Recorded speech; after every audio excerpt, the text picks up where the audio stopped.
శ్రీ సత్యసాయి జిల్లా మడకశిర నియోజకవర్గంలో కిడ్నాప్కి గురైన బాలుడి కథ విషాదాంతమైంది. ఆమిదాలగొంది ప్రభుత్వ పాఠశాలలో 8వ తరగతి చదువుతున్న చేతన్ కుమార్ గురువారం కిడ్నాప్కి గురికాగా బాలుడి కుటుంబ సభ్యులు, ఉపాధ్యాయులు పోలీసులకు ఫిర్యాదు చేశారు. దీనిపై కేసు నమోదు చేసిన పోలీసులు చుట్టుపక్కల ప్రాంతాల్లో గాలించారు.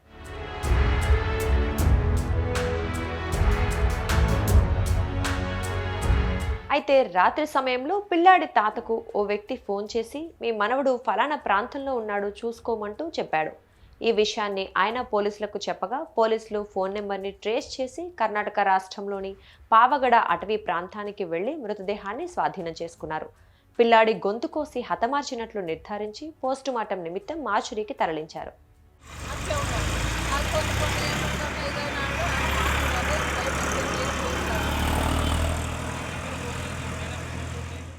జిల్లాలో సంచలనం కలిగించిన బాలుడి హత్యపై ఎస్పీ రత్న మీడియాతో మాట్లాడారు.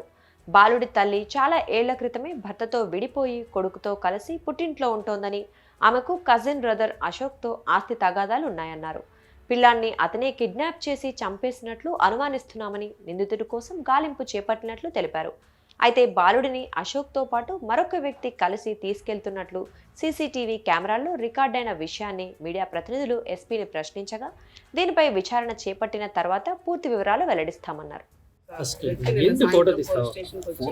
తమ మనముడు 13 సంవత్సరాల పిల్లవాడు ఆముదాలగొంది జడ్పీ స్కూల్లో 8th క్లాస్ చదువుతున్నాడని, అక్కడ స్కూల్ నుండి ఎవరు ఆ పిల్లవాడిని తీసుకెళ్ళిపోయారని చెప్పి స్కూల్ యాజమాన్యం చెప్పారు అని చెప్పి కంప్లైంట్ ఇవ్వడం జరిగింది 5 o'clock నిన్న ఈవినింగ్.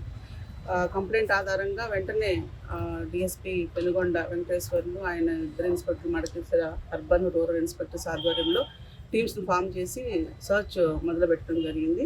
దీనిలో భాగంగా తాతకి ఎవరైతే ఫోన్ చేసి మీ అబ్బాయి ఎక్కడున్నాడో చూసుకోమని చెప్పి మాట్లాడడం జరిగింది. ఆ సిగ్నల్ ఆధారంగా టెక్నికల్ ఎవిడెన్స్ ఆధారంతో సర్చ్ ఆపరేషన్లో ఈవినింగ్ నైట్ బాడీని ట్రేస్ చేయడం జరిగింది. పిల్లవాడికి థ్రోట్ కట్ చేసి చనిపోయినట్టు మనకి పావగడ బార్డర్, ఇది మన స్టేట్ లిమిట్స్ కాదు, పావగడ పోలీస్ స్టేషన్ లిమిట్స్లో బాడీని ట్రేస్ చేయడం జరిగింది. ఫ్యామిలీ డిస్ప్యూట్స్ ఆధారంగా వాళ్ళ ఫ్యామిలీలో ఉన్నటువంటి కజిన్ బ్రదర్, మదర్కి కజిన్ బ్రదర్ అయిన అశోక్ అనే వ్యక్తి పైన అనుమానం ఉంది. అట్లాగే త్వరలో అతన్ని అరెస్ట్ చేయడానికి మేము టీమ్స్ ఫామ్ చేసాము. తల్లిదండ్రులు ఇద్దరు కూడా 12 సంవత్సరాల క్రితమే విడిపోవడం జరిగింది. తల్లి కొడుకుని తన అమ్మ నాన్నతో పెట్టుకొని ఆ ఊర్లో ఉంటూ ఉంది.